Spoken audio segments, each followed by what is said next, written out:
usados seleccionados. Consignaciones. Motos. Juan Automotores. Visita el salón de ventas en Carlos Rodríguez 1260 o llama al 358-438-0267. Juan Automotores. Le pone ruedas y motor a tu vida.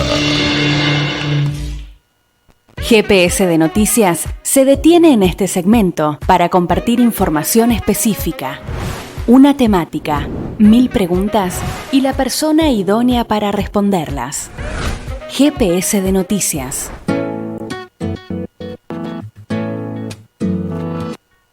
Tu beso se hizo calor, luego el Nuevo calor. bloque de GPS de Noticias, 17:35 minutos en toda la República. Y ahora estamos aquí con Marianela Gómez para hacer nuestra columna de economía para todos y todas. Buenas tardes, Marianela. Buenas tardes, Marcos, a las chicas que las tenemos ahí en proceso de vacunación.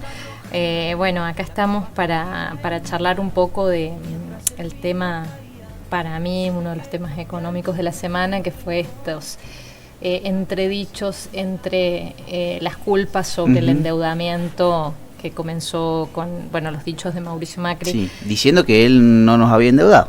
Claro, no había tomado deuda. Que sí, que en realidad nos la tomó para pagar la deuda anterior, claro, pero que Alberto Fernández ahora se endeudó mucho más que lo que no. Está muy bien. Bueno, entonces ahí aparece una discusión que, decidí como tomar algunas informaciones de varios economistas que me parece que hacen un trabajo bastante serio. Y en particular traje hoy para comentar un artículo que publica Juan Manuel Telechea, que escribe en un espacio que se llama Cenital, que se puede buscar desde ahí. De Iván Jagroski, creo que es el portal. Bueno, no importa, era una... Y él, analiza esto, ¿no? Él además había trabajado en la Fundación Germán Abdal, ha estado estudiando el tema de deuda, y me parece importante el análisis que él hace, y es un poco lo que vamos a comentar ahora, ¿no? No es de mi autoría el análisis, sino de Juan Manuel. Y me parece importante en estos términos, ¿no? Él primero dice, ¿qué dicen los datos?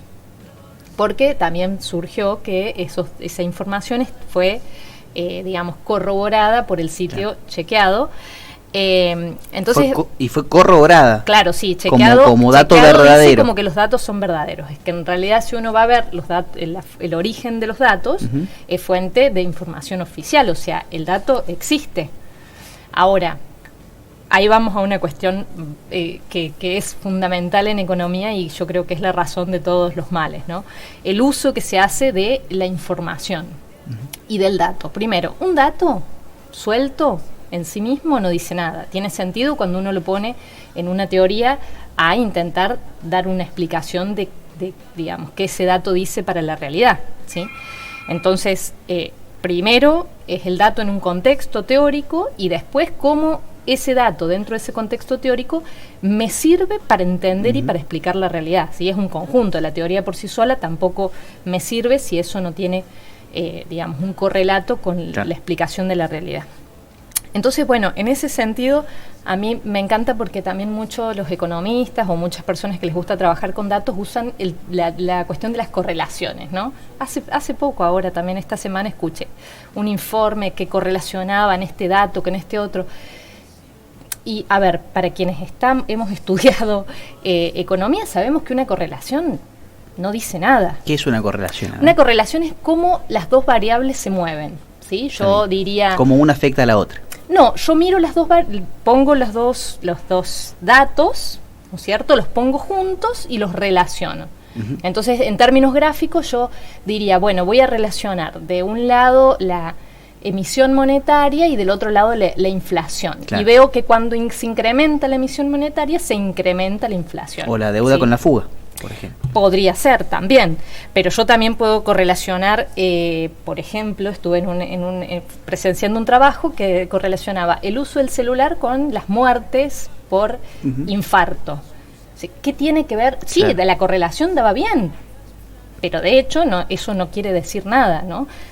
Hay un estudio, hay un centro en Estados Unidos que se dedica a hacer este tipo de experimentos con datos, y por ejemplo hay Claro, muchas que pilas coinciden, de ejemplos, pero no. pilas de ejemplos graciosos, como por ejemplo el consumo de manteca con la cantidad de divorcios, o las muertes por ahogamiento en piscina con los inscriptos en la universidad.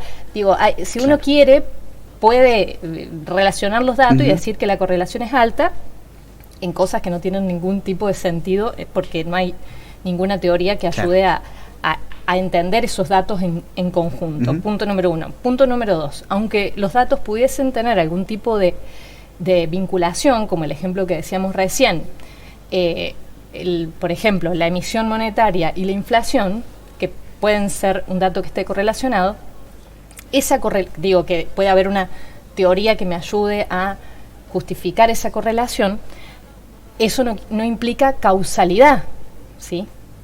Digo, la pregunta sería, ¿es porque hay emisión monetaria que se genera la inflación o al revés? Claro. Quizás es porque hay inflación que es necesario emitir más dinero para que la gente no pierda poder de compra, ¿se entiende? Claro, no es tanto la correlación, sino la teoría que nos ayuda a entenderla.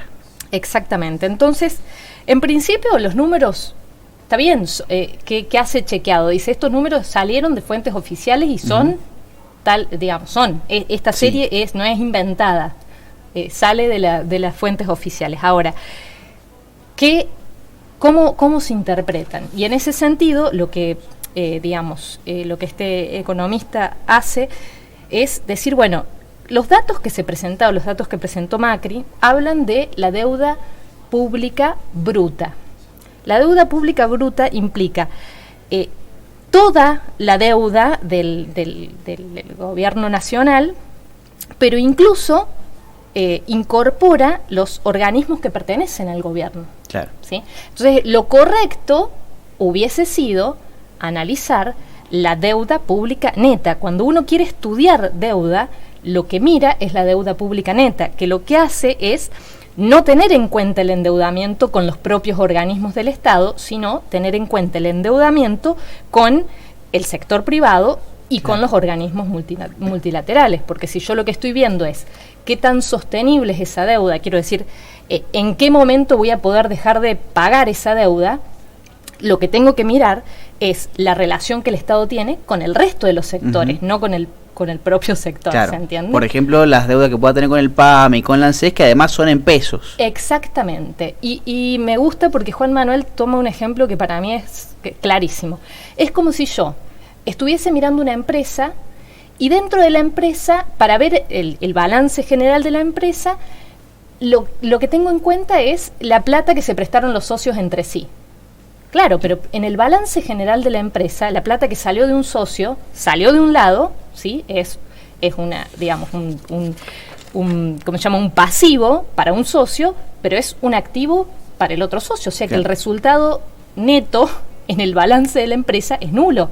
Entonces yo no puedo contemplar, si estoy mirando endeudamiento, no puedo contemplar, como decíamos, la deuda con el propio sector público. Sí lo tengo que excluir, y en esa exclusión entonces el análisis que voy a hacer es el de el endeudamiento neto, no el endeudamiento bruto, que fueron los datos que presentó el expresidente. También hay otra cuestión, ¿no? Que es, ¿cómo se financia el Estado? Digamos, ¿cómo es la composición de esta deuda, por decirlo en otras palabras? Entonces, a ver, la deuda puede ser, primero, obviamente que del sector público o del sector privado. Estamos pensando en la deuda del sector público. Pero esa deuda puede ser en pesos o en dólares, ¿sí? Esa deuda también, a su vez, el sector público la puede contraer con privados, que esos privados pueden ser privados locales o privados extranjeros. Que importen tanto la moneda. Exactamente, entonces ahí va a definir si el endeudamiento es en pesos o en dólares. Puede ser, el endeudamiento del sector público puede ser con el mismo sector público, como decíamos, a través de las mismas reparticiones del Estado, el ANSES, por ejemplo, o el Banco Central, o puede ser con organismos internacionales, FMI, Banco Mundial.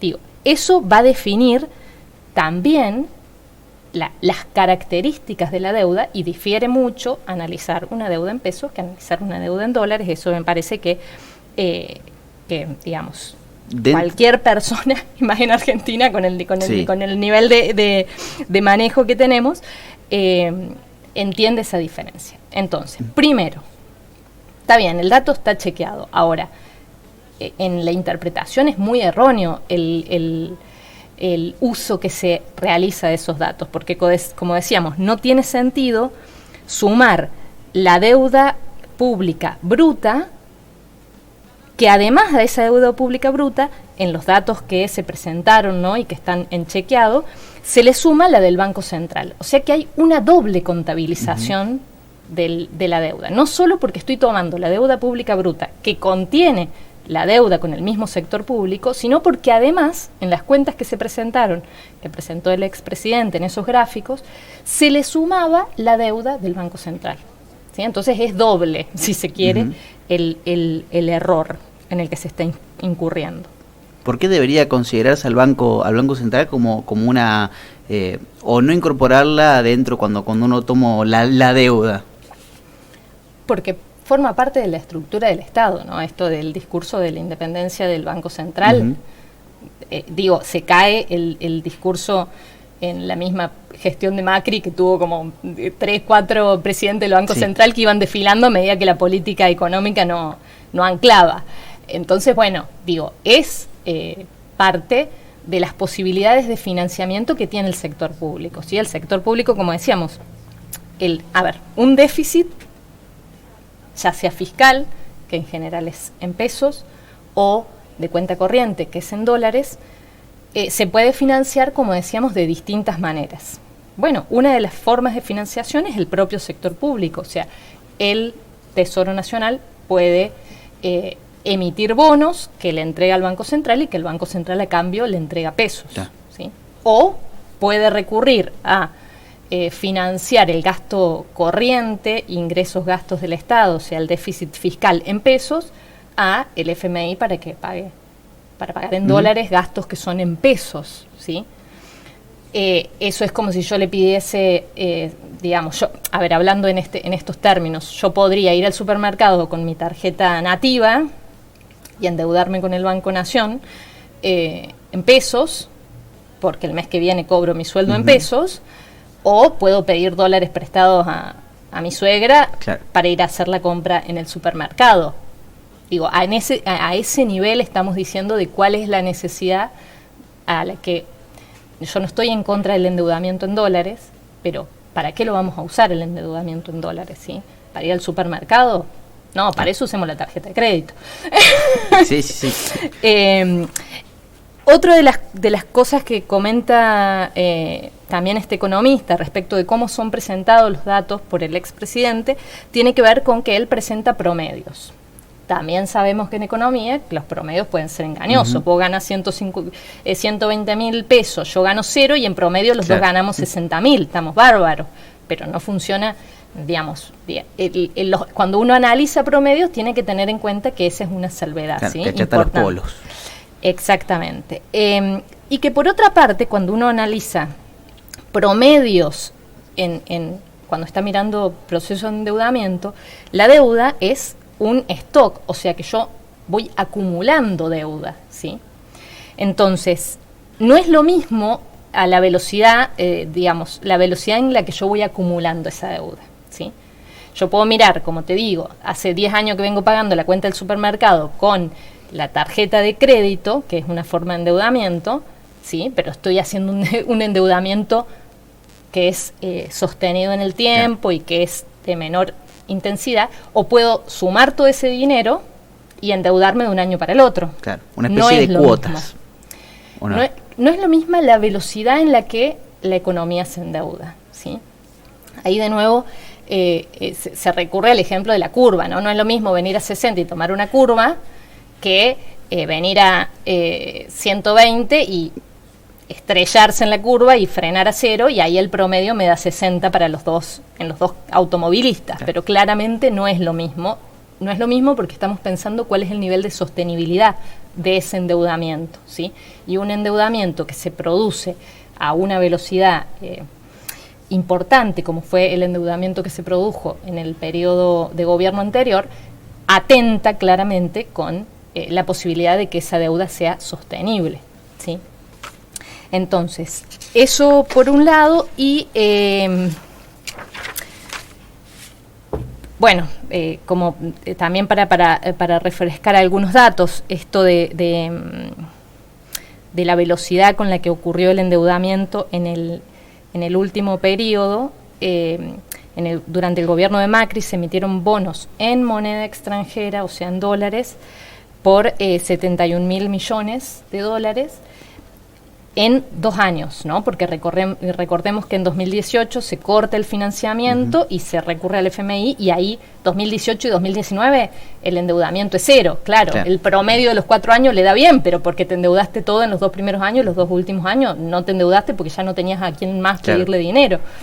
Entonces, esa emisión de bonos en moneda extranjera en 2 años representa el doble de la emisión de bonos en moneda extranjera que el kirchnerismo hizo a lo largo de sus 12 años, ¿sí? Por eso vamos con, bueno, la velocidad. Yo puedo mirar, como decía, en la tarjeta de crédito, yo puedo mirar lo que gasté en los últimos 5 años en supermercado, puedo hacer ese mismo monto y pensar que me voy a endeudar de un mes para el otro. No es lo mismo, ¿sí? Por último, ¿no? En esto de no solo pensar en el dato, en cómo se interpreta, en lo que significa pensar un promedio, sino también entender el contexto. Y me parece que tampoco es ajeno a ninguna persona de a pie que hace casi 2 años estamos transitando en medio de una pandemia que significó un parate total de la economía, en un contexto en el que el único que gastaba en la economía era el Estado, y si no gastaba el Estado, no gastaba nadie, y se terminaba de hundir más la economía de lo que ya se hundió, ¿no? En términos de pérdida del producto. Y esto no fue algo que le pasó a Argentina, ¿no? Lo hemos dicho en otras columnas, el FMI salía a rogarle a los países que incurrieron en déficit fiscal para sostener la economía a nivel global y las economías de los países. De hecho, los derechos especiales de giro no forman parte también de esta reactivación económica que totalmente, es una política concreta que apunta a dotarle de liquidez a una economía que está frenada por estos brotes y rebrotes de coronavirus, ¿no? Entonces, entender que hubo, obviamente, que ya se venía de una recesión, que caímos en una pandemia, que implicó un freno en seco de la actividad económica, por lo tanto, un freno de la recaudación. Ergo, no hay crecimiento, no hay recaudación, se incurre en déficit fiscal. Eso, sumado a que el Estado era el único que podía tener alguna capacidad de motorizar la economía, entender la importancia del déficit fiscal y del endeudamiento en este último periodo, en ese contexto, ¿sí? Que sigue siendo, ¿no?, el promotor de muchas políticas públicas que lo que buscan es reactivar la economía, y todavía con bastante moderación para algunos sectores. Hay quienes piensan que debiese ser más agresiva la política de reactivación económica, pero recordemos que eso, de nuevo, implicaría incurrir en un déficit fiscal aún más profundo del que se está teniendo, en un contexto de fragilidad económica en donde, por decirlo de alguna manera, no hay recursos, la restricción externa, como decíamos la columna pasada, está operando, y un déficit fiscal más profundo generaría, desde mi punto de vista, muchas más vulnerabilidades para la economía que posibilidades concretas de mejora, ¿no? Porque profundizando aún más el déficit fiscal, vos entras en un riesgo mucho más fuerte de devaluación que retroalimentaría aún más la debilidad cambiaria, la pobreza, la inflación. Entonces no es que sea amarreta, sino que hay que mirar en contexto cuáles son las posibilidades concretas de endeudamiento y qué tipo de endeudamiento se está teniendo, porque recordemos que también el déficit fiscal en el que se incurrió en este último periodo de pandemia fue un déficit que estuvo financiado básicamente por el propio sector público en pesos, ¿sí? Entonces volvemos a lo mismo, no es lo mismo ir a pagar el supermercado con la tarjeta de crédito en pesos que pedir dólares prestados al que los tenga, no sé quién tendrá, que nos avise. No, claro, sí, y además hay un condicionamiento político que es el acuerdo con el FMI, que te pide sí o sí tener también eso, Argentina tiene una tradición, pero más que conocida, en procesos de endeudamiento con privados, y después con organismos internacionales que entran a condicionar fuertemente las posibilidades o los márgenes de maniobra de la política económica. Entonces, en eso también tenemos una tradición bastante triste con este tipo de préstamos de organismos internacionales. Marianela, muchas gracias por una columna más de Economía para Todos y para Todas, y te veremos de aquí a 15 días, veremos Así bien. Es. Así que hablaremos de los carpinchos. Hablaremos de los carpinchos. ¿Tiene alguna incidencia económica?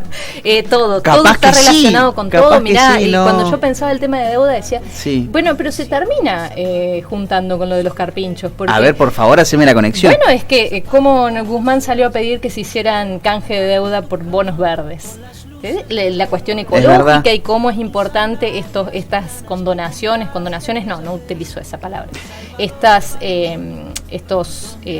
acuerdos de deuda de los países subdesarrollados con políticas que tengan que ver con la sostenibilidad, ¿no? Y cómo con la sostenibilidad ambiental y cómo eso... Esto es porque el FMI dijo, bueno, vamos a ajustarle un poquito la deuda a aquellos países que puedan canjearlo por bonos verdes, por políticas de reducción de huella de carbono. Algo así, todavía no se realiza la cumbre, no se saben los acuerdos, pero bueno, todo tiene que ver con todo, y de nuevo, a lo mismo que sucede con la pandemia, la problemática del cambio climático es una problemática global que no se resuelve con políticas ambientales de un solo país, ¿no? Digo, trascienden. De nada sirve que un país invierta millones y millones en energías sustentables si otros países no tienen posibilidades de financiamiento y de desarrollo en modelos de desarrollo más sostenibles. Claro, sí, sin duda. Y que depende en parte de Estados Unidos y de China, que son los grandes emisores de carbono, ¿o no? Y ahí así es, al menos. Bueno, Mariana, te mandamos un gran saludo, que tengas una buena semana, y nos veremos de aquí a 15 días. Todo se transforma, nada se pierde, todo se transforma, nada se pierde. Acaba de pasar Marianela Gómez en una nueva columna de Economía para Todos y para Todas. Hoy hablamos un poco de las composiciones de deuda, bien, qué significa tomar deuda en dólares, qué significa tomar deuda en pesos, y nos estuvo desburrando de algunos conceptos claves para entender estos discursos que se vienen de ahora en más de cara a las elecciones que tenemos de medio término, por supuesto las PASO, y en noviembre. Vamos un pequeño corte y ya volvemos con más.